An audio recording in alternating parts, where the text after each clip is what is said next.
Very good morning viewers, నమస్తే. నేను విజయ Chandrika, ABN breakfast news కి స్వాగతం.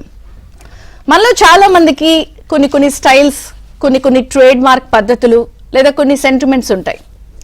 ఆ పని చేసినప్పుడు ఖచ్చితంగా వాళ్ళు అలా చేస్తే అది వాళ్ళ స్టైల్ రా, లేదా అది వాళ్ళ ట్రేడ్ మార్క్. ఈ పద్ధతిని చూడంగానే ఇది పలానా వాళ్ళు చేశారు అని కూడా చెప్పేస్తారు. అది ఆట అయినా లేకపోతే ఏదైనా పనైనా, ఆఖరికి రాజకీయమైనా. ఎందుకు క్రికెట్లో కూడా చూడండి, ధోని ఒక ట్రేడ్ మార్క్ షాట్ ఏదైనా ఉంది అంటే అది హెలికాప్టర్ షాట్. సో అది హెలికాప్టర్ షాట్ కొట్టారు అంటే ఖచ్చితంగా అది మహేంద్ర సింగ్ ధోని అని చెప్తాం. లేదు, రాజకీయ నాయకులు కూడా ఉంటారు, కార్ని నెంబర్లోనే అన్ని కార్లు వాడటం, లేదా పలానా టైంలోనే పలానా ముహూర్తంలోనే ఒక పని స్టార్ట్ చేయడం, లేదా పలానా రంగు బట్టలు వేసుకునే ఆ పని మొదలు పెట్టడం. ఇలా ప్రతి ఒక్కళ్ళకి వాళ్ళ ట్రేడ్ మార్క్ స్టైల్ ఉంటుంది. మరి ఆంధ్రప్రదేశ్ రాజకీయాల్లో జగన్మోహన్ రెడ్డి గారి ట్రేడ్ మార్క్ స్టైల్ ఏంటి అన్నప్పుడు ఖచ్చితంగా ఎవరైనా సరే గుక్క తిప్పుకోకుండా, అనుమానం రాకుండా, అసలు ఏ మాత్రం తడబాటు లేకుండా చెప్పే ఒకే ఒక్క స్టైల్ కుట్రలు, కుతంత్రాలు, ఫేక్ ప్రచారాలు, వదంతులు స్ప్రెడ్ చేయడం, కడుపులో ఒకటి పైకొకటి, లేదా పూర్తి స్థాయిలో జనాన్ని వాటి ద్వారా ఎలా నమ్మించడం. ఇవి జగన్మోహన్ రెడ్డి గారి, పులివెందుల ఎమ్మెల్యే గారి, మాజీ సీఎం గారి ట్రేడ్ మార్క్ స్టైల్స్ అన్నమాట. అంటే ఉన్నది లేనట్టు, అక్కడ ఏదో జరిగిపోతున్నట్టు, ఒక పద్ధతుల్లో ఫేక్ ప్రచారాలకి తెరతీయడం, ప్రజల్లోకి ఆ వదంతుల్ని పంపించడం, అవి స్ప్రెడ్ చేయడం, ఆ వాటిలతోనే ప్రజల్ని ఇదిగో నేను చెప్పానా అని చెప్పి నమ్మించడం ఒక పద్ధతి. లేదా ఒక కుట్ర కోణానికో, ఒక కుతంత్రానికో, వారి అనుయాయుల ద్వారానో, వారి కార్యకర్తల ద్వారానో, లేకపోతే వారి మనుషుల ద్వారానో కొంత కుట్రలకి, కుతంత్రాలకి తెరతీసి బురద జల్లి కొంత డీఫేమ్ చేసే ప్రయత్నం చేయడం. ఇది మొదటి నుంచి కూడా కొంత జగన్ గారు, వారి పార్టీ, వారి నాయకుల స్టైల్ గా చాలా మంది రాజకీయ నాయకులు విశ్లేషిస్తూ ఉంటారు. ఇప్పుడు మళ్ళీ ఎందుకు చెప్తున్నాము అంటే, ఆంధ్రప్రదేశ్ లో కూటమి ప్రభుత్వం ఏర్పడి 3 నెలలు అవుతోంది దాదాపుగా. ఈ 3 నెలల్లోనే చేయని ప్రయత్నం అంటూ లేదు. అది సోషల్ మీడియా వేదికగా అవ్వచ్చు, వారి మాధ్యమాల్లో అవ్వచ్చు, ఏదో ఒక ప్రచారం, ఏదో జరిగిపోతోంది, లేదా ఇక్కడ ఇదిగో రాష్ట్రంలో పరిస్థితులు బాలేదు, వచ్చినప్పటి నుంచే శాంతి భద్రతలను కాసేపు గొడవ చేశారు. ఆ తర్వాత అది అయిపోయి అది తేరుకున్న తర్వాత మళ్ళీ మనం కెమికల్ ఫ్యాక్టరీ గొడవలు అవి చూసాం. దాని తర్వాత గుడ్లవల్లేరు సీసీ కెమెరా ఇష్యూ చూసాం. అది మర్చిపోకముందే మళ్ళీ కొంత కృష్ణా నదికి వరదలు రావడం, కృష్ణకు వరద పోటెత్తడంతో ప్రధానంగా బుడమేరు సమస్య ద్వారా ఎన్టీఆర్ జిల్లాలో చాలా ప్రాంతాల్లో వరద ముంపుతో ఒక బురద రాజకీయానికి తెరలేపడం, ఆ బురద రాజకీయం ద్వారా మళ్లీ ఉన్నవి లేనట్టు, లేనివి రకరకాల విషయాలు ప్రచారం చేస్తూ ప్రభుత్వంపై బురద జల్లడం. ఇలా చేయని ప్రయత్నం అంటూ లేదు. ఒక ప్రభుత్వాన్ని ఎలా గోడ కట్టినట్టు అల్లరి పెట్టాలి, ఎలా ప్రభుత్వాన్ని డీఫేమ్ చేయాలి అనే ప్రయత్నాలు అసలు జరుగుతూనే ఉన్నాయి. ఇప్పుడు తాజాగా మరొక అంశం వెలుగు చూసింది. ఇది కూడా పూర్తి స్థాయిలో ఇందులో కూడా కుట్ర కోణం దాగుందా అన్నదే ఇప్పుడు ఏపీ వ్యాప్తంగా ప్రతి ఒక్కరి మెదళ్ళని తొలిచేస్తోంది, ప్రతి ఒక్కరిని ఆలోచింపజేసేలా చేస్తోంది. అదే ప్రకాశం బ్యారేజీపై కుట్ర. ఏంటి కుట్ర అన్నదే చాలా మంది మాట్లాడుకుంటున్నారు. ఎందుకంటే అక్కడికి మూడు బోట్లు కొట్టుకొచ్చాయి. ఆ 3 బోట్లు కూడా కలిసి చైన్లతో కట్టేసున్నాయి. ఆ బోట్లకి వైసీపీ రంగులేసున్నాయి. దీంతో ఏదన్నా జరుగుతోందా, లేదా కావాలని జరిగిందా, లేదా కావాలని వదిలేశారా అన్నది ఇప్పుడు ప్రధానంగా ఈ బోట్లు కొట్టుకు రావడం వెనుక, ప్రకాశం బ్యారేజీ వెనక ఏదైనా కుట్ర దాగుందా అన్నది చర్చనీయాంశంగా ఉంది. సామాన్యంగా బోటు కొట్టొస్తే పోనీ వరద కొట్టుకొచ్చేసింది అని ఒక ప్రమాదంగా భావించవచ్చు. కానీ ఇక్కడ కొట్టుకొచ్చిన బోట్లన్నీ కలిపి కట్టి ఇనుప చైన్లతో కలిపేసి కట్టేసి ఉండడం, తర్వాత రేవులో వాటిని కట్టుంచిన తీరుపై కూడా చాలా అనుమానాలు వస్తున్నాయి.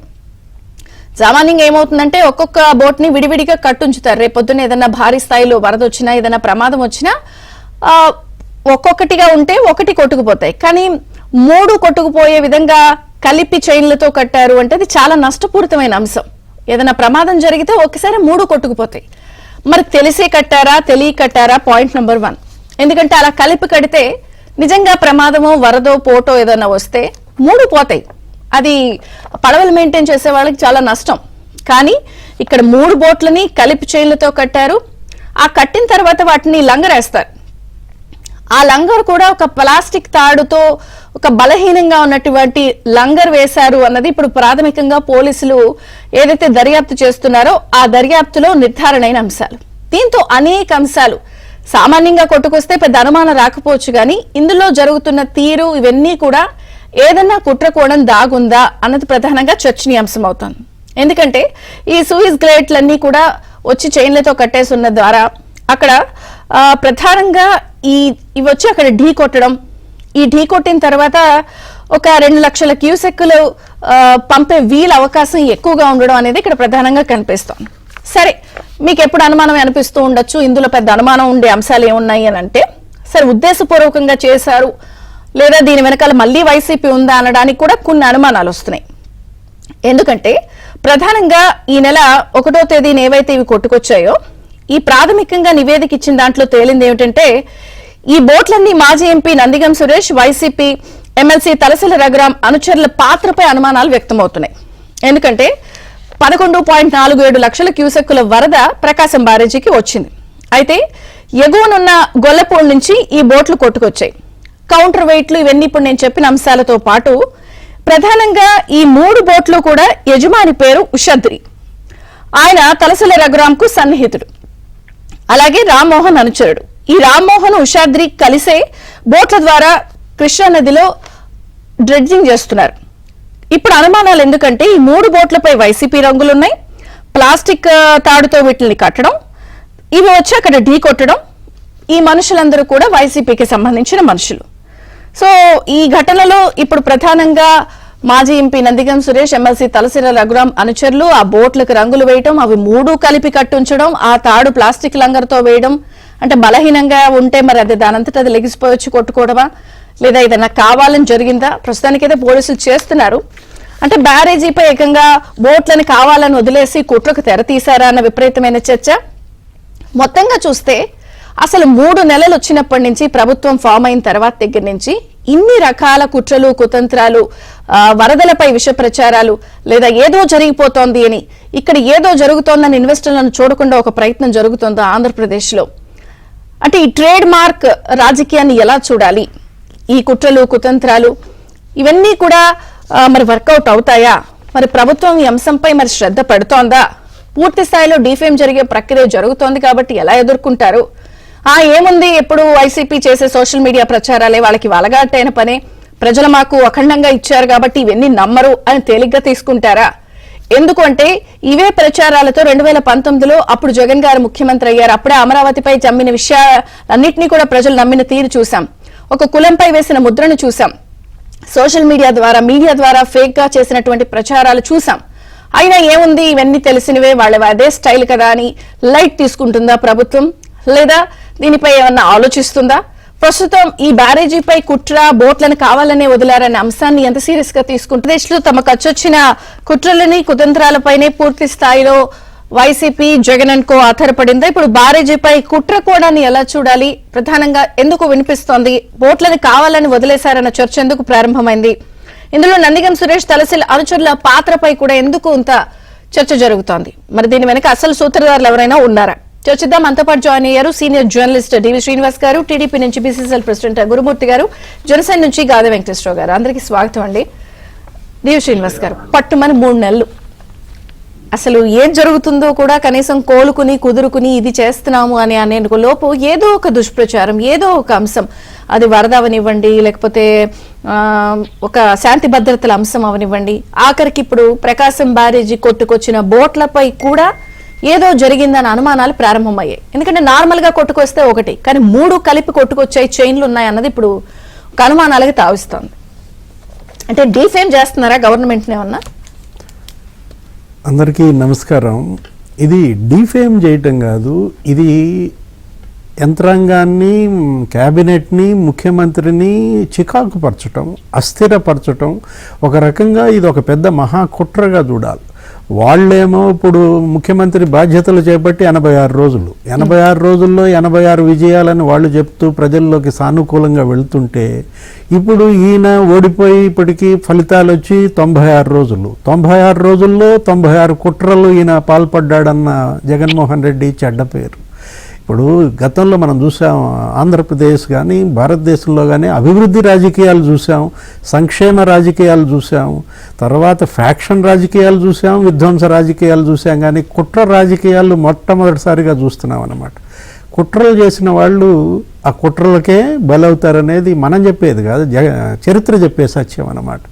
ఇప్పుడు ఏది వరద విపత్తులో కూడా వీళ్ళు కుట్రలకు తెగించారంటే అసలు ఎంత బరి తెగింపుగా చూడాల. 5 బోట్లతో ప్రకాశం బ్యారేజ్ని గుద్దిచ్చే కుట్ర జరిగిందని, ఇదో పెద్ద మహాకుట్ర అని ఆ బోట్లకి వేసినటువంటి ఆ వైసీపీ రంగులు ఒక అనుమానం. ఆ తర్వాత ఆ 3 బోట్లు మీరు ఇందాక చెప్పారు చైన్ తో కట్టేసి ఉన్నాయని, అసలు ఇండివిజువల్ గా వేయాలి. అక్కడ ఉన్న స్థానికులు చెప్పినా కూడా ఏ బోటుకు ఆ బోటు వేరు లంగర్ వేయకుండా 3టికి కలిపి ఒకే ప్లాస్టిక్ తాడుతో కట్టడం, అది కూడా ఏదో చెట్టుకి కట్టడం.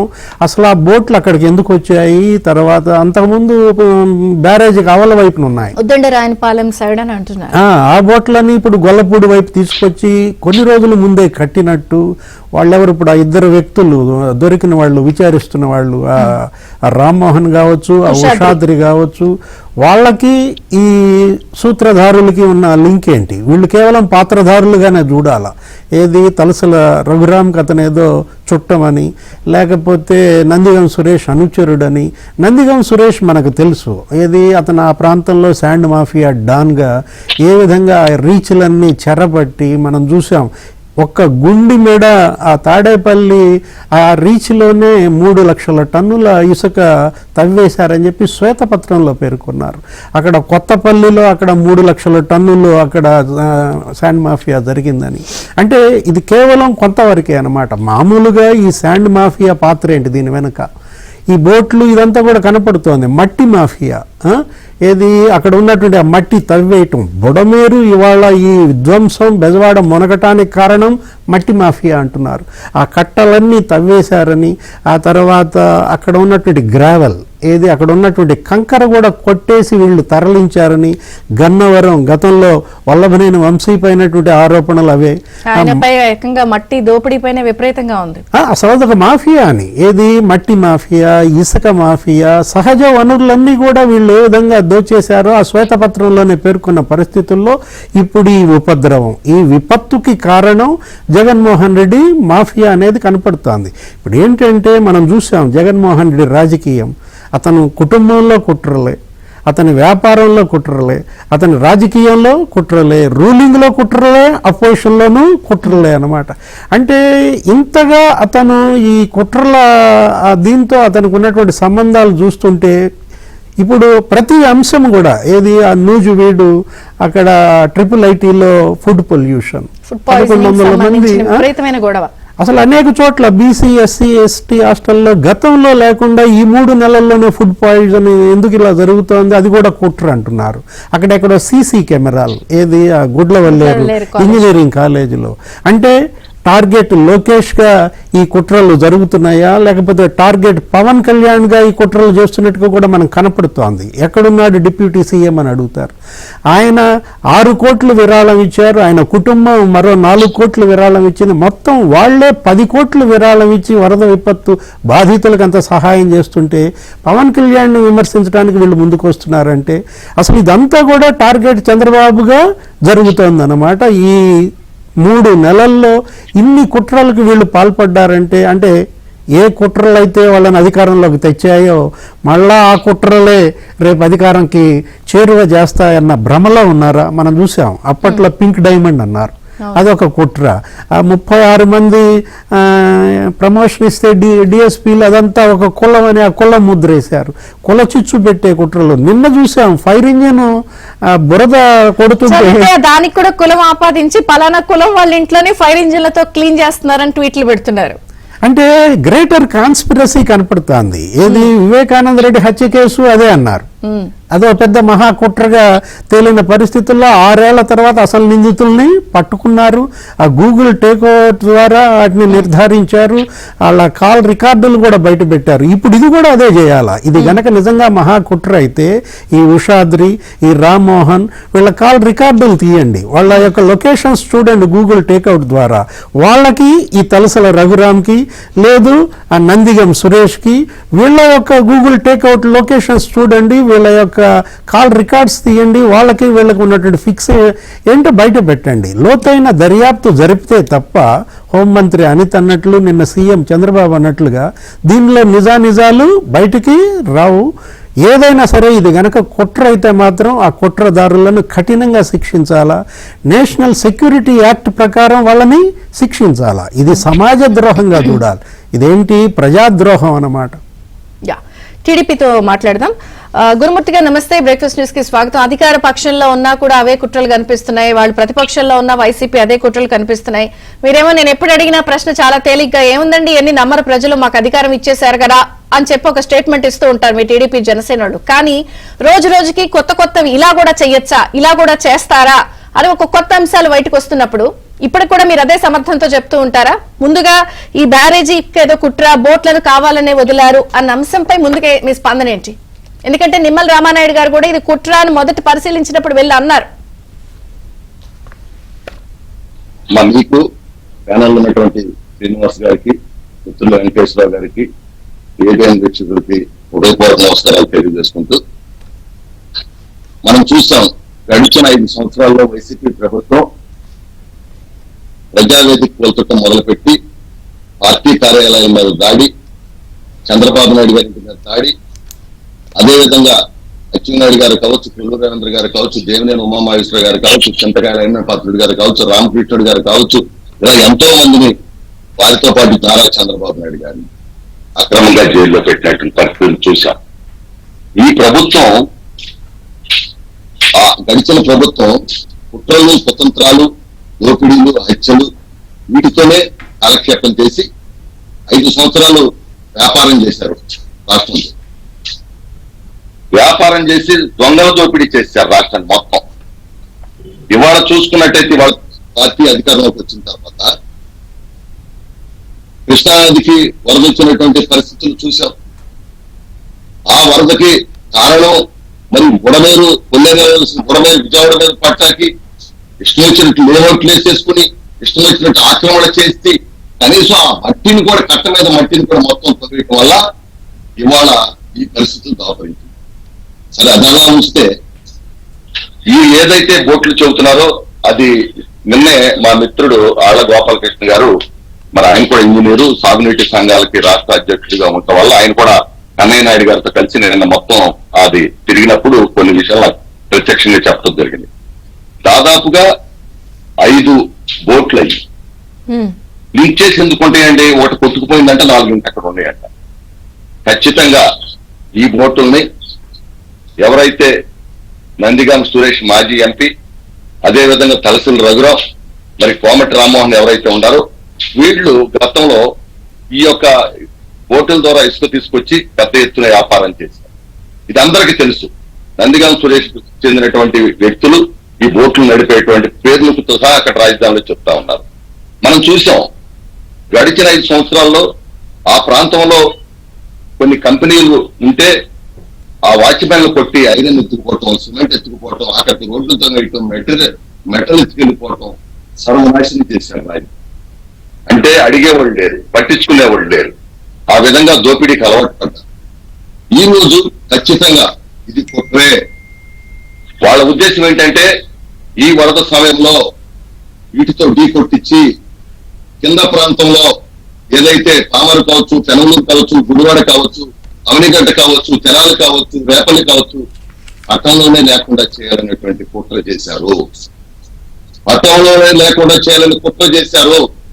ఆ కుట్రలో భాగంగానే వీటితో కొట్టించటం వల్ల వీటి వల్ల దెబ్బతిని ఇవాళ ఏదైతే ఆ ఈ వెయిటేజ్ ఉంటాయో ఈ గేట్లు లేపేటువంటి వాటికి వాటిని దెబ్బ కొట్టడం వల్ల ఆ బ్యారేజీనే ధ్వంసం చేయాలనేటువంటి కుట్ర చేశారు. ఇవాళ 80 సంవత్సరాల వయసులో దీనికి కారణాలు కూడా చెప్పాను నేను. 80 సంవత్సరాల వయసులో కన్నయ్య నాయుడు గారు, 74 సంవత్సరాల వయసులో నారా చంద్రబాబు నాయుడు గారు వచ్చినటువంటి వరదకై రేయనక పగలనక కష్టపడతా ఉంటే కనీసం నీ తండ్రి ముఖ్యమంత్రి చేశాడు, నువ్వు ముఖ్యమంత్రి చేశావు, ఈ రాష్ట్రం మీద నీకు విశ్వాసం ఉండొద్దా, ప్రజల మీద నీకు విశ్వాసం ఉండొద్దా? అంటే 1 కోటి రూపాయలు ఇస్తే ఇక అయిపోయిందా? అంటే మా అందరూ 1 కోటి ఇచ్చాడు. లక్షల కోట్లు దోపిడీ చేసినటువంటి వ్యక్తి 1 కోటి ఇస్తే ఎవరికి? ఎంతమంది పారిశ్రామికవేత్తలు, స్వచ్ఛంద సంస్థలు ప్రతిరోజు కూడా వేలాది మంది విజయవాడ వస్తారు. నేను అడుగుతున్న ఈ రోజున విజయవాడ మహానగరానికి మరి ఏదైతే నగరపాలక సంస్థ ఉందో వైసీపీ వాళ్ళ దాంట్లో ఉంది. మీరేమైపోయారు? అక్కడ ఉండేటువంటి కార్పొరేటర్లు ఏమైపోయారు? ఈ జిల్లాలో పనిచేసినటువంటి మంత్రులు ఏమైపోయారు? శాసనసభ్యులు ఏమైపోయారు? వాళ్ళకి ఎలా ఉందంటే ఈ మధ్యన మేము చూసాం, అలా విహారయాత్రకు వచ్చినట్టు వచ్చి వెళ్ళిపోయారు. ఇప్పుడు వాళ్ళకి ఏంటంటే ఇంకా జరగాలి, ఇంకా ఏదో జరగాలి అని. జగన్మోహన్ రెడ్డి ఈ రోజున ప్రజల మీద కక్ష పెట్టుకుంది. తను ఓడించారనేటువంటి ఉద్దేశంతో ఈ ప్రజల మీద కక్ష పెట్టుకున్నాడు. ఆయనకి ఈ రాష్ట్రంలో ఏదో ఒక వినాశనం కావాలి కాబట్టి ఈ రోజున ఈ దిగువ ప్రాంతం అన్ని కూడా పటంలో లేకుండా చేయాలని చెప్పి ఖచ్చితంగా వాళ్ళు కుట్ర చేశారు. మరి డీప్ ఇన్వెస్టిగేషన్ చేయిస్తారా? ఎందుకంటే ప్రతిసారి ఒకళ్ళ మీద ఒకళ్ళు చేసుకుంటూ ఉంటారు. ఇప్పుడు వివేకానంద రెడ్డి గారి హత్యకి సంబంధించి కూడా అప్పుడు ఆ రోజు కరెక్ట్ గా ఎలక్షన్స్ ముందు మీ మీదకి వచ్చేసింది అది. ఇప్పుడు అసలు మీరు వచ్చినప్పటి నుంచి అంతా మీ వల్లే మీకు గుర్తుందో లేదు, 2019లో కూడా ఇలాగే ఒక బోట్ కొట్టుకొస్తే అప్పుడు కూడా మీరే చేసేసారని మీ మీద వేసేసారు. ఇప్పుడు 3 బోట్లు వైసీపీ రంగులు క్లియర్ కట్ గా కనిపిస్తున్నాయి. అసలు 2.5 లక్షల క్యూసెక్కుల వరద అదనంగా కనీసం సముద్రంలోకి వెళ్లి కదలకుండా స్లూయిస్ గేట్లు ఎత్తకుండా ఇప్పుడు ఆపేస్తున్నాయి కదా. అంటే ఏదో జరిగిందనేది అందరికి క్లియర్ గా కనిపిస్తుంది. ఎట్లా ఎక్స్పోజ్ చేస్తారు? ఖచ్చితంగా గతంలో కూడా మీరు చెప్పారు, ఒక బోట్ ఆడలే వదిలి అది గేట్లన్నీ కూడా తొక్కిపెట్టి నీరు కిందకు దిగువ కదలకుండా చంద్రబాబు నాయుడు గారు ఇల్లు ముంచాలనుకుంటే అది కుదరక ఆలాక్షణంగా ఎప్పుడైతే గేట్లు లేపారో మా దిగువ ప్రాంతంలో ఉన్నటువంటి తోటలవల్లూరు మండలం కానీ యావనగడ్డలో ఉన్నటువంటి లంక గ్రామాలన్నీ కూడా చెట్లన్నీ పోయిన వస్తాయి. రైతాంగం మొత్తం కూడా దెబ్బతినిపోయి వస్తుంది. ఇవాళ కూడా కేవలం ఖచ్చితంగా ఇవాళ ఎందుకంటే వీళ్ళు ఇవాళ ఒక్కటే మీరు చెప్పారు, ఇందాక మీ మాటల ముందే చెప్పారు, వీళ్ళు వచ్చిన దగ్గర నుంచి మాకు ఈ 3 నెలల్లోనే ఎన్నో కుట్రలు చేశారు. చంద్రబాబు నాయుడు గారు కానీ, పవన్ కళ్యాణ్ గారు కానీ, ఎన్డీఏ ప్రభుత్వం కానీ ఒక పద్ధతి ప్రకారం పనిచేసుకుంటూ వస్తా ఉంటే ఈ ప్రభుత్వం ఒక మంచి పేరు వస్తా ఉంటే దాన్ని చెడగొట్టాలనేటువంటి ఉద్దేశంతో కేవలం సోషల్ మీడియా ద్వారా జగన్మోహన్ రెడ్డి నిద్రపడతావా, అధికారం పోయిన దగ్గర నుంచి ఆయనకి నిద్రపడతావా, ఆయన మంత్రులకు నిద్రపడతావు. నేను అడుగుతున్న ఈ రోజున వాళ్ళు ఎంత ప్రకృతి ఎంత ప్రళయతాండం చేస్తూ రైతాంగం ఇబ్బంది పడుతున్నారు, పేద బడుగు బలహీన వర్గాలు ఇబ్బంది పడుతున్నారు. విజయవాడ నగరం ముందుకుపోతే వీళ్ళకి ఇంట్లో నిద్రపోవటానికి మనసు ఎలా అవుతుందమ్మా? వీళ్ళు అధికారాన్ని అనుభవించి ధనాన్ని దోపిడీ చేసి ఇవాళ వీళ్ళు ఎక్కడైనా ఒక మంచినీరు ప్యాకెట్ ఇచ్చారా? ఎక్కడైనా ఒక అన్నం ప్యాకెట్ ఇచ్చారా? ఇవాళ ఎంతమంది స్వచ్ఛంద సంస్థలు బయట నుంచి వస్తా ఉన్నారు. ఇది కేవలం కుట్ర కాకపోతే వీళ్ళు ఎందుకు మాట్లాడరు? వీళ్ళు కనీసం అక్కడ బుడమేరులో గండి తెగిరితో వచ్చారా? లేదు ఇక్కడ మరి ఏదైతే ఈ ప్రకాశం బ్యారేజ్ దగ్గర జరిగిన సంఘటనగా వచ్చారా? లేదు ప్రజలను చూడటానికి వచ్చారా? ఏదో ఒకసారి అలా వచ్చి ఒక చెట్టు ఇచ్చారంట, ఒక కోటి ఇచ్చారంట, అది బాగా ఎవరి కోసం ఇచ్చారు అంటే నీకు ప్రజలతో సంబంధం లేదా? ప్రజలతో మీకు అవసరం లేక అంటే ఇళ్లలో పడుకుంటారా మీరు? ఇదేనా ఒక ప్రతిపక్షంగా? ఆనాడు నారా చంద్రబాబు నాయుడు గారు మీరు అధికారంలో ఉండగా వరదలు వస్తే, కృష్ణానదికి వరదలు వస్తే మేమందరం కూడా మేము తోటలవల్లూరు పర్యావరణ ప్రాంతంలో, కృష్ణానది పర్యావరణ ప్రాంతంలో ఉన్నాం. మేము 98 చూస్తాం, 2009 చూస్తాం, 2019 చూస్తాం, వాళ్ళు చూస్తా ఉన్నాం. అధికారంలో లేనప్పుడు కూడా మేము కష్టపడి పనిచేస్తాం. ఈ రోజు ఎలా పనిచేస్తాం, ఆ రోజు పనిచేస్తాం. కాదు సార్, నేను గురుమూర్తి గారు కంటిన్యూగా ఏదో ఒక ఇన్సిడెంట్ అవుతుంది. దీన్ని ఏమన్నా సిఐడి ఇన్వెస్టిగేషన్ లేకపోతే సిబిఐకి ఇన్వెస్టిగేషన్ చేయించడానికి రిఫర్ చేయడమా, ఏం చేస్తారంటే నేను అనేది ఇది మామూలు విషయం కాదు. ఇప్పుడు మీరే అన్నారు, అమ్మా ప్రకాశం బ్యారేజీకి ఎన్నో వరదలు వచ్చాయి, ఎంతో వచ్చింది, కానీ ఇంత దిగజారే పరిస్థితి లేదు. Point number 1. ఇప్పుడు ఈ కొట్టుకొచ్చిన అంశాల్లో చాలా చాలా అనుమానాలు కలిగిస్తున్నాయి కదా 3 కలిపి ఉండడం. అసలు వాటికి లైసెన్సులు ఉన్నాయా లేదా ఒక చర్చ, వైసీపీ మనుషులకి సంబంధించిందని తేలటం, ఇంకొక పక్కన కరెక్ట్ గా అవి గుద్దుకోవడం వల్ల వరద కొంత సముద్రంలోకి వెళ్లి కలిసేది కూడా కలవకుండా ఇక్కడ దిగువ ప్రాంతానికి వచ్చేయడం, ఇన్ని కనిపిస్తున్నాయి కదా లింకులు డాట్లు. ఏదో భారీ కుట్ర ఉంది అనేది కనిపిస్తున్న నేపథ్యంలో ఎక్స్పోజ్ చేస్తారా, అందరినీ పట్టుకుంటారా, లేదా ఇన్వెస్టిగేషన్ కి ఆదేశిస్తారా? ఖచ్చితంగా. ఎందుకంటే ఇది ఎంత కుట్ర అన్నా దిగువ ప్రాంతాలనే లేకుండా చేయాలనేటువంటి కుట్ర చేస్తే ఎవరు ఊరుకుంటూ సాగిస్తారు? ఖచ్చితంగా దీని మీద సిబిఐ దర్యాప్తు చేయాలి. ఇది దేశద్రోహం కింద లెక్క వస్తుంది. ఇలా ఉరిశిక్ష చేయాలి. ఎందుకంటే దీనికి ఈ కుట్ర వెనక ఎవరున్నారో కూడా తేల్చాలి. ఖచ్చితంగా ఈ బోట్లు నందిగామ సురేష్ అనేది కల్సల్ రఘురాం రామ్మోహన్ అనేది తెలియపోయింది. కాబట్టి వీటిని నడిపిన వాళ్ళు కూడా పలానాళ్ళు అని చెప్పి ఈ రోజున రాజధానిలో చెప్తా ఉన్నారు. ఇంత క్లియర్ కట్ గా ఆధారాలు ఉన్నప్పుడు ఖచ్చితంగా సిబిఐ దర్యాప్తు చేయాలి. వీళ్ళందరినీ కూడా ఇలాంటి దుర్మార్గుల్ని, అంటే కింద ప్రాంతాలనే లేకుండా చేయాలంటే దుర్మార్గుల్ని ఉరిశిక్ష చేయాల్సిందే. ఎందుకంటే ఇలా ఎక్కడో చోట మీరు వెళ్ళినప్పుడు ఫుల్ స్టాప్ పెట్టబోతే భవిష్యత్తులో వీళ్ళు ఎన్నో కుట్రలు కుతంత్రాలు చేస్తారు. సొంత బాబాయ్ విషయంలో కుట్ర చేసినటువంటి వ్యక్తి ఈ ప్రజలు ఉంటే ఏంటి పోతే ఏంటి, వాళ్ళకి ఈ రైతులు ఉంటే ఏంటి పోతే ఏంటి, ఈ పంటలు నష్టపోతే ఏంటి, పశువులు నష్టపోతే ఏంటి. వీళ్ళకి కావాల్సింది రాజకీయం, వీళ్ళకి కావాల్సింది డబ్బు, వీళ్ళకి కావాల్సింది అధికారం, ప్రజలు కాదు. కాబట్టి వాళ్ళని ఖచ్చితంగా చూస్తారు. వాడు విజయవాడ మహానగరం పోతే వేరు వీళ్ళందరూ ఎక్కడికి వెళ్ళిపోయారు? వెలంపల్లి శ్రీనివాస్ ఎక్కడికి వెళ్ళిపోయాడు? మల్లాది విష్ణు ఎక్కడికి వెళ్ళిపోయాడు? దేవినేని రమేష్ ఎక్కడికి వెళ్ళిపోయాడు? రావాలి కదా, పని చేయాలి కదా, ప్రజలతో వీళ్ళకి పని లేదా? కేవలం కుట్ర ఉంది కాబట్టి ప్రశాంతంగా ఇళ్లలో కూర్చున్నారు. అయినా సరే 74 ఏళ్ల వయసులో దేనికి బెదరకుండా నిద్ర లేకుండా ప్రజల కోసం పరితపిస్తా ఉన్నారు. చూడండి అమ్మ ప్రకృతి కూడా. గవర్నమెంట్ చికాకు పరుస్తున్నారు కదా, ఇందాక దేవి శ్రీనివాస్ గారు అన్నారు. ఏదో ఒక అంశం మీరు ఇదా వెళ్తున్నారు, దాన్ని మళ్ళీ ఇటు చేస్తున్నారు. ఇది చికాకు పరచడమే కదా. 3 అడుగులు ముందుకు వెళ్తే వెనక్కి ఇంకో 4 అడుగులు వెనక్కి లాగే ప్రయత్నం జరుగుతోంది. ఇవే చూసుకుంటారా, అవి చేస్తారా, పాలనిస్తారా? ఇన్ని చికాకులు పెడుతున్నారు కదా. దుర్మార్గులు ఏం చేస్తారమ్మా? సినిమాల్లో హీరోలు ఏం చేస్తారమ్మా? కుతంత్రాలు కుట్రలే చేస్తారు. ఇది రాష్ట్ర ప్రజలందరూ కూడా తెలిసిపోయింది. రాష్ట్ర ప్రజలు కూడా భయపడి ఎగబడి ఓట్లు వేశారు ఎన్డీఏ కూటమి. జగన్మోహన్ రెడ్డి కుట్రలన్నీ తెలిసే ఈ పార్టీని తీసుకొచ్చారు. కానీ మీరు అన్నట్టు వీళ్ళకి కూడా ఇలా కుట్రలకు ఎక్కడో చోట ఫుల్ స్టాప్ పెట్టాలి. ఈ విషయంలో 3 ఖచ్చితంగా నెలల్లో మీరు బలమైన సిగ్నల్ గట్టిగా ఇవ్వలేదా? ఇచ్చుంటే ఇంకా ఇంత ధైర్యం వచ్చేది కాదేమో కదా. అంటే బలమైన సిగ్నల్ అంటే ప్రజలు ప్రశాంతంగా వేషాలేస్తే తోలుస్తాం అనేది చట్ట ప్రకారమే. ప్రజలు ప్రశాంతంగా బతకాలి, ప్రజాస్వామ్య పద్ధతిలో బతకాలి, నియంత పరిపాలన చేయకూడదనేది చంద్రబాబు నాయుడు గారి యొక్క ఉద్దేశం. కానీ వీళ్ళు దాన్ని అలసిగా తీసుకుంటారు. దాన్ని ఖచ్చితంగా ఈ రోజున దర్యాప్తు చేస్తాం, ఎంతటి వాళ్ళని సరే శిక్షిస్తాం వీళ్ళు అనుకుంటా ఉన్నారు. ఖచ్చితంగా. ఎందుకంటే చంద్రబాబు నాయుడు గారు ఏదైనా చేయగల సత్తా దమ్ము ధైర్యం ఉన్నటువంటి నాయకుడు. కానీ వీళ్ళకిలాగా కక్షలో కార్పణ్యాలు ఉన్న నాయకుడు కాదు. దీని మీద ఈ ప్రజల విషయంలో జరిగినటువంటి దీని మీద చంద్రబాబు నాయుడు గారు ఖచ్చితంగా పవన్ కళ్యాణ్ గారు చర్యలు తీసుకుంటారు. జనసేన నుంచి గాదే వెంకటేశ్వరరావు గారు ఉన్నారు. నమస్తే, బ్రేక్ఫాస్ట్ న్యూస్ కి స్వాగతం. సో ముందుగా ఈ కుట్రల అంశంలో బోటు నుంచి తర్వాత మీ పార్టీపై జరుగుతున్న కుట్రలకు కూడా వద్దాం. ముందుగా ఈ బ్యారేజీపై కుట్ర, బోట్లను కావాలని వదిలారు. సో అందులో వైసీపీ అనుచరుల పాత్ర, సూత్రధారులు పాత్ర వినిపిస్తున్న వేళ మీరు ముందుగా ఏం చెప్తారు? 3 కుట్రలు 6 ప్రచారాల కింద ఉంది వైసీపీది మీ ప్రభుత్వంపై. ముందుగా మీకు అలానే పెద్దలు శ్రీనివాస్ గారికి, గురుమూర్తి గారికి శుభోదయం అండి. మీరేనారు కుట్రలని, కుట్రల గురించి ఇంక పెద్ద మనం చర్చించుకునే కంటే ఏం చేయాలనేది ఆలోచన చేస్తాం. చెప్పండి, ఏం చేస్తారు? కుట్రలు చేసేవాడిని జరుగుతుంది. ఇప్పుడు 1 by 1 జరుగుతూ ఉంటాయి. కుట్ర కదా, కుట్ర అంటే మేము ఖచ్చితంగా ఇన్వెస్టిగేషన్ చేయాల్సిందే. దాంట్లో వాళ్ళకిలాగా ఊరికి ఏదో పోస్ట్ పెట్టాలని తెల్లారపాటికి తీసుకెళ్లి కూర్చోబెట్టే పద్ధతి కాదు మాది. మేము వాళ్ళు నిజంగా చేసినట్లు కూడా మేము వాళ్ళకి తిరిగి మళ్ళా చెప్పి లీగల్ గా ఏం చేయాలో చేస్తాం.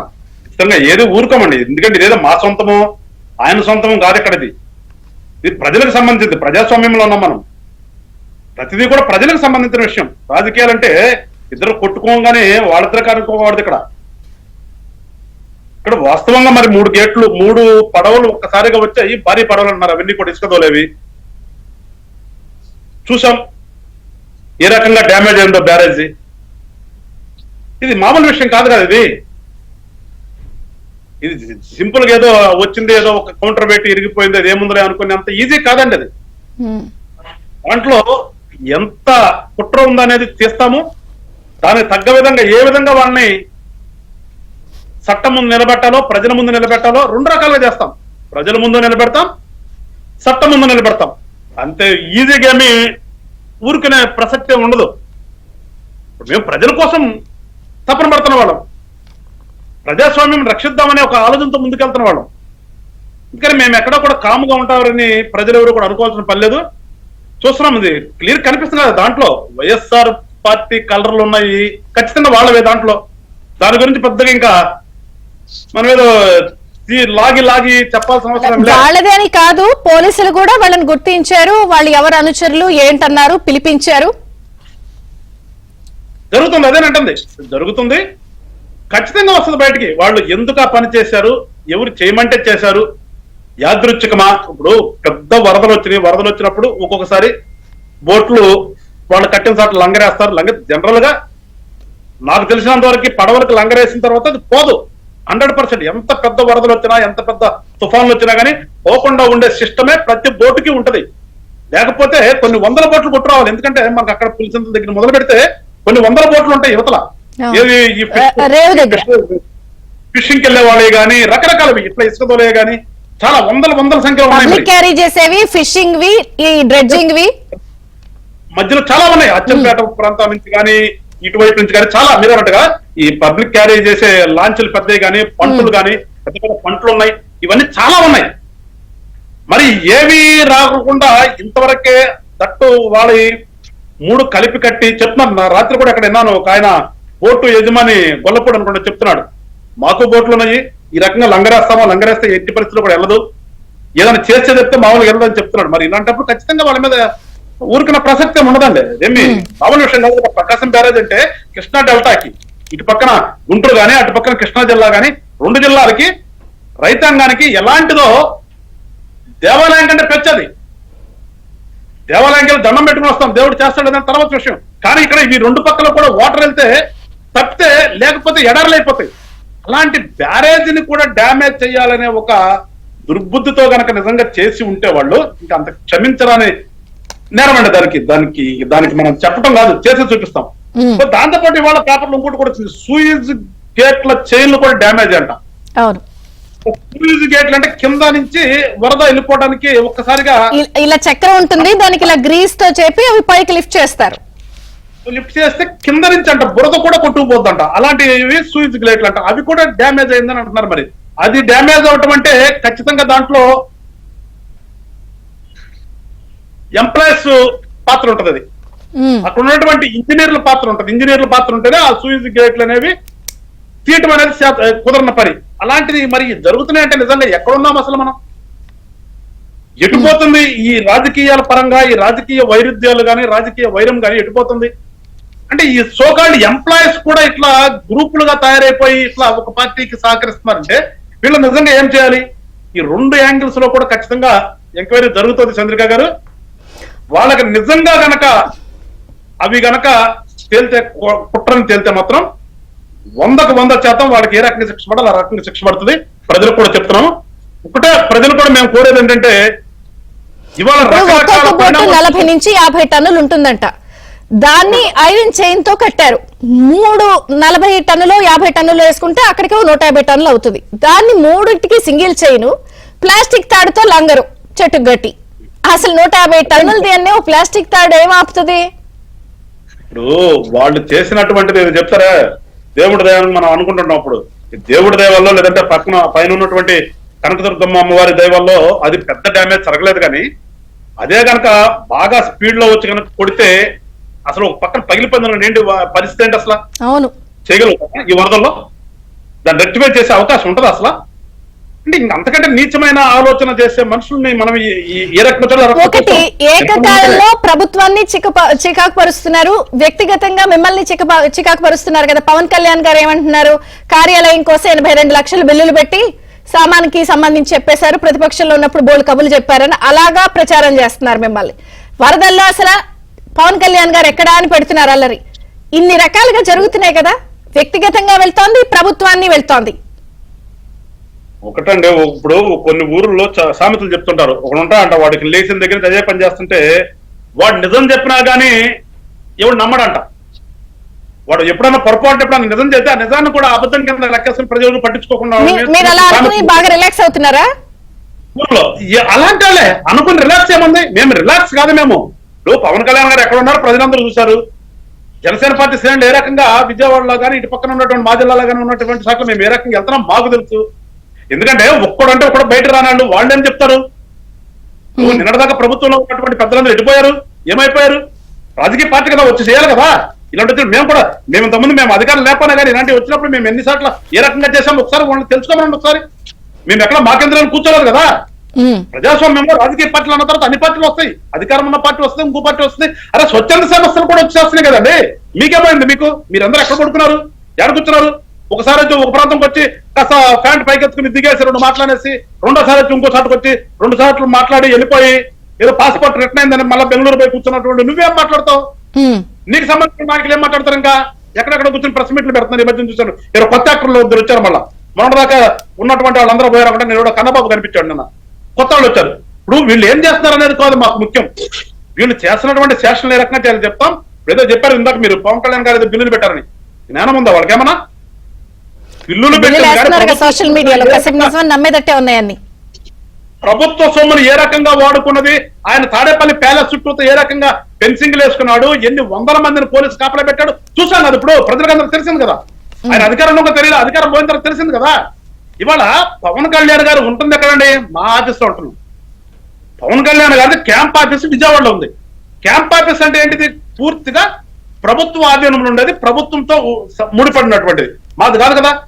దానికి ఉన్నటువంటి సెక్యూరిటీ కానీ అక్కడ ఉన్నటువంటి ఫెసిలిటీస్ కానీ పూర్తిగా గవర్నమెంట్ కల్పిస్తే మేమేం పెట్టించుకోలేదు కదా. మళ్ళా చెప్తున్నా, ఎవడైనా రమ్మానండి.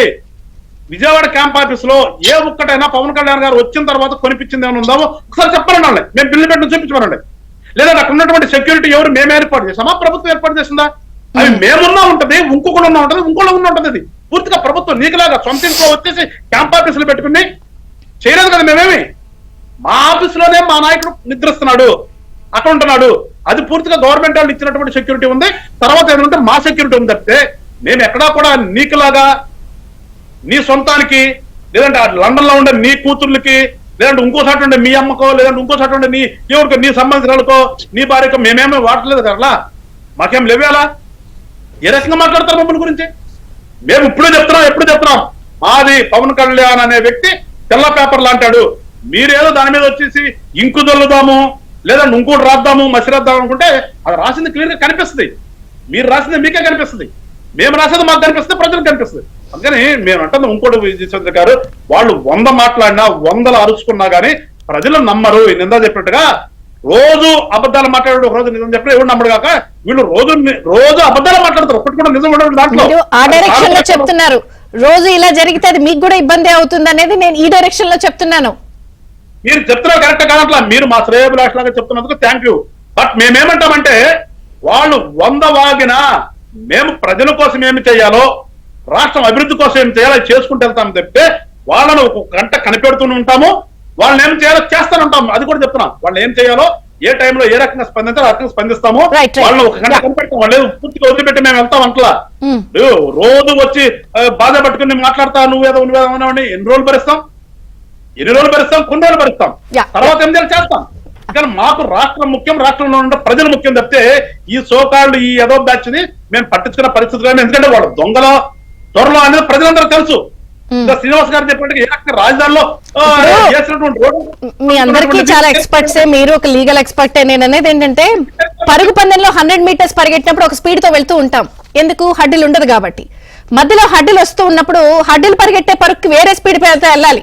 ప్లేయర్ ఎక్స్ట్రాడినరీ చిత్రతో ఉండాలి. మీరు 100 మీటర్ స్పీడ్ కి హడ్డిల్ స్పీడ్ కి ఒకటే స్పీడ్ తో మేము వెళ్తాం, తోలు తీసేస్తాం, తొక్క తీసేస్తాం అంటే వాళ్ళు అసలు బోట్లు కాదు బ్రహ్మాండమైన బోర్డు చేస్తారు. హడ్డిల్ని కూడా దూకి వెళ్ళేటటువంటి శక్తి ప్రజలు మాకు ఇచ్చారు. ఓకే, ఖచ్చితంగా దూకుతాం. వాళ్ళేదో అడ్డు పెడితే ఆగేది పరిస్థితి కాదు. అడ్డు పెడితే సినిమా పాప మీ 100 స్పీడ్ కి హడ్లు వేస్తున్నారు వాళ్ళు. పగలగొట్టుకుని వెళ్ళేటటువంటి శక్తి ప్రజలు మాకు ఇచ్చారండి. ప్రజలు మాకు ఇచ్చినటువంటి శక్తి.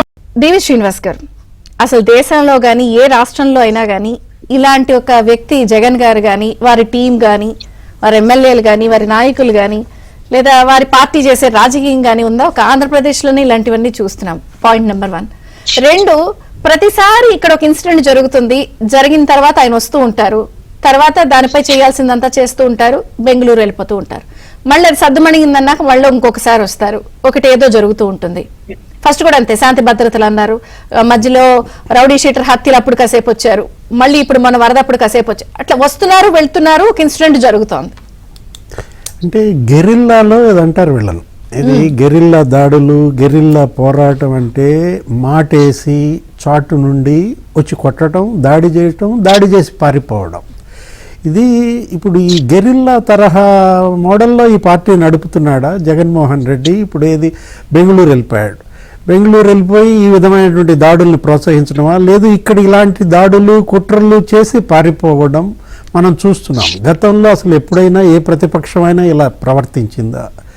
చంద్రబాబు ప్రతిపక్ష నాయకుడిగా ఎలా చేశాడు? అప్పుడు 2009 వరదల్లో కావచ్చు, ఆ ఉత్తరాఖండ్ ఆ చార్ధామ్ యాత్రికుల అంశం వాళ్ళు అక్కడ చిక్కుబడినప్పుడు కానీ, గల్ఫ్లో చిక్కుకున్నటువంటి తెలుగు వాళ్ళని తీసుకురావడంలో కానీ, ఉక్రెయిన్ దాడులు అప్పుడు కూడా తీసుకొచ్చారు.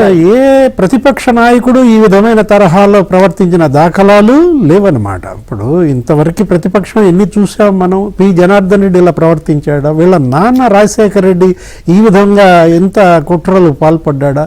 ఒక హుందాతనం లేదు. ఇవాళ ఏపీ పాలిట ఒక విలన్గా మారాడు జగన్మోహన్ రెడ్డి. మీరు ఏదో పాత సినిమాల్లో ఎక్కువగా ఎవరో అంటున్నారు, నేను ఒక సోషల్ మీడియాలో చూశాను, మీరు ఎప్పుడైనా గమనించండి చంద్రిక గారు, పాత సినిమాలన్నింటిలోనూ విలన్ పేరు జగనే ఉంది అని. విలన్ పేరు జగనే, ఆ మధ్య ఎవరో మావోయిస్ట్ పేరు కూడా జగన్ అనే ఈ మధ్య జరిగితే మీరు చూడండి, గుమ్మడి వెంకటేశ్వరరావు గారి సినిమాలన్నింటిలోనూ ఏ సినిమా చూడండి విలన్ పేరు జగన్ ఉంటుంది అని. ఇది దురదృష్టకరం అన్నమాట. ఇలాంటి ప్రతిపక్షం, ఈ విధమైనటువంటి పార్టీ, అసలు ఈ పార్టీ గుర్తింపు రద్దు చేయమని కూడా వీళ్ళు వెళ్ళి కోరాలా? తెలుగుదేశం, జనసేన, బీజేపీ ప్రజాప్రతినిధులు ఎలక్షన్ కమిషన్కి దీనిపైన గుర్తింపు రద్దు కోసం ప్రయత్నం చేయాలా? ఈసీకి వినతి ఇవ్వాలి, వీలైతే రాష్ట్ర కేబినెట్ తీర్మానం చేయాలి, సెంట్రల్ కేబినెట్ తీర్మానం చేసి పంపాలా? ఇవాళ వీళ్ళు ఒక సంఘ విద్రోహ శక్తులుగా మారారన్నమాట. వీళ్ళంతా అభివృద్ధి చేసినా ఈ కూలగొట్టే వాళ్ళని కంట్రోల్ చేయకపోతే ఆ అభివృద్ధి ప్రజలకేం అందుతుందమ్మా? ఇదేంటి? దీనిని ఇప్పుడు ఇది మహాకుట్రగా గనక దీన్ని తీసుకుంటే ఇది దేశద్రోహం కిందకు వస్తుంది. ఇది దేశద్రోహ చట్టం 124A కింద మన ఎవరు అడ్వకేట్ ఆయనకే తెలియాలి, ఎవరు గాదే వెంకటేశ్వర గారే, రాజద్రోహం లేదు కాబట్టి ఇది దేశద్రోహం కిందకు వస్తుంది. తను ఇంకా సరిగ్గా చెప్పటం లేదు మనకు వివరాలు, ఎవరు గాదే గారు. దేశద్రోహ చట్టం కిందకే వస్తుంది, 124A పెట్టాలి. ఏది చిన్న చిన్న చిన్న చిన్న పోస్టులు పెడితేనే వాళ్ళని దేశద్రోహులుగా మనం చూసాం. 6 జర్నలిస్టుల మీద దేశద్రోహ చట్టం పెట్టిన ప్రభుత్వాలు మనం ఇక్కడ చూసిన నేపథ్యంలో ఇంత చేస్తే, ఇంత అరాచకాలకు పాల్పడితే ఇక్కడ ప్రభుత్వాన్ని కుదురుకోనీయకుండా కుట్రలు చేస్తున్నారు, ప్రభుత్వాన్ని అస్థిరపాలు చేసే కుట్రలు చేస్తున్నారు. మనం చూసాం మొన్న ఆ యూట్యూబ్ అకాడమీ వాళ్ళతో సీఎం ఆన్లైన్లో జూమ్లో ఏదో మీటింగ్ పెడితే ఆ గూగుల్ హెడ్ వాళ్ళకి వీళ్ళు మెయిల్స్ పంపుతారు, ఇక్కడ వద్దు, శాంతి భద్రతలు బాగాలేదు, ఇక్కడ మహిళా ఉద్యోగులకు భద్రత లేదు, హైదరాబాద్ లో పెట్టుకోమంటారు. ప్రపంచ బ్యాంకు లోన్ ఇస్తానంటే ఆ ప్రపంచ బ్యాంకుకి మెయిల్స్ పెడతారేమని లోన్ ఇవ్వద్దని. నిన్న మళ్ళా బెంగళూరు నుంచి ఒక స్టేట్మెంట్ ఇచ్చాడు, సాయం అందించడంలో ఇంత చేతగాని తనమా అంటాడు. బాధితుల తరపున ఖచ్చితంగా పోరాటం చేస్తాడట. ఎక్కడ చేస్తాడు పోరాటం బెంగళూరు నుంచి చేస్తున్నాడు జగన్మోహన్ రెడ్డి. నిజంగా బాధితుల్లో నిలబడండి. మన గురుమూర్తి రెడ్డి గారు ఎక్కడున్నాడు? బొత్స 6 రోజుల క్రితం వచ్చి ముఖం చాటేసి వెళ్ళాడు. వెల్లంపల్లి ఎక్కడ? గురుమూర్తి గారు ఒక పాయింట్ చెప్పండి, వారు చెప్పింది చాలా వ్యాలిడ్ పాయింట్. 2019 నుంచి లేదా అంతకు ముందు నుంచే వారి పార్టీ పెట్టినప్పటి నుంచి టిల్ డేట్ వారు చేసినటువంటి క్రిమినల్ యాక్టివిటీస్, లేదా గవర్నమెంట్ అస్థిరపరిచే ప్రయత్నాలు, లేకపోతే ఈ ఫేక్ ప్రచారాలు, ఈ క్రిమినల్ యాటిట్యూడ్ తో ఒక బిహైండ్ ఇంటెన్షన్ చేసినవి, ఇప్పుడు ఈ కుట్రలు అన్ని ఒక పెద్ద ఫైల్ లాగా తయారు చేసి డీరికగ్నేషన్ ఆఫ్ దిస్ పార్టీ, ఈ పార్టీని అసలు ముందు రద్దు చేయండి అని ఈసీని వెళ్ళి కలవచ్చు కదా, లేదా రాష్ట్రపతిని కలవచ్చు కదా. అలాంటి ఆలోచన ఏమన్నా చేస్తున్నారా? ఇంత దారుణం ఈ దేశద్రోహం కిందకు వస్తుందని అంటున్నారు కదా. ఖచ్చితంగా విజయచంద్ర గారు మీరు ఏదైతే చెప్పారో, ఎందుకంటే సమాజ హితం కోరినటువంటి వ్యక్తులు సమాజంలో ఉండేవాడు, క్రూర మృగాల్లాగా ప్రవర్తించేవాళ్ళు అడవుల్లోనే ఉండాలి తప్పితే సమాజంలో ఉండేవాళ్ళు. ఈ రోజు మీరు ఏదైతే చెప్పారో ఖచ్చితంగా ఇవాళ ఈ పడవల విషయంలో కూడా ఒక విషయం ఏంటంటేనండి, మనకి గుంటూరు వైపు కంటే కూడా విజయవాడ వైపు పొరబడి ఎక్కువ ఉంటుంది, అంటే స్పీడ్ ఎక్కువ వస్తాం. సో ఈ బోట్లు కూడా అటు తరలించి అక్కడి నుంచి వదిలేరనేది కూడా తెలుస్తా ఉంది. వీటన్నిటి మీద ఖచ్చితంగా, ఎందుకంటే ఇంత దుర్మార్గం సమాజం సిగ్గుతో తలంచుకోవాల్సినటువంటి జగన్మోహన్ రెడ్డి గారు వాళ్ళ మరి ప్రజలు ముఖ్యమంత్రిని చేశారే, ఆ రోజున తండ్రిని చేశారే, వాళ్ళది ఇక్కడ ఈ కష్టకాలంలో ప్రజలకు అందుబాటులో ఉండాల్సిన అవసరం లేదా? సహాయం చేయాల్సిన అవసరం లేదా? మీ పార్టీ కేడర్ ని మరి ఈ కార్యక్రమాల్లో వరద సహాయ కార్యక్రమంలో పాల్గొమని చెప్పాల్సినటువంటి అవసరం లేదా? ఇవాళ ఖచ్చితంగా మీరు అన్నట్టు ఇలాంటి పార్టీల్ని ఖచ్చితంగా ఇప్పటి వరకు వాళ్ళు చేసినటువంటి క్రిమినల్ యాక్టివిటీస్, కుట్రలు, ఫేక్ ప్రచారాలు, ఇప్పుడు ఎందుకంటే మన వరదనేది బంగ్లాదేశ్ వరద ఫోటో తీసుకొచ్చి ఇక్కడ వరదని వేసి పారేశారు, ఫేక్ అని చెప్పుకోవడానికి నెక్స్ట్ డే పట్టింది.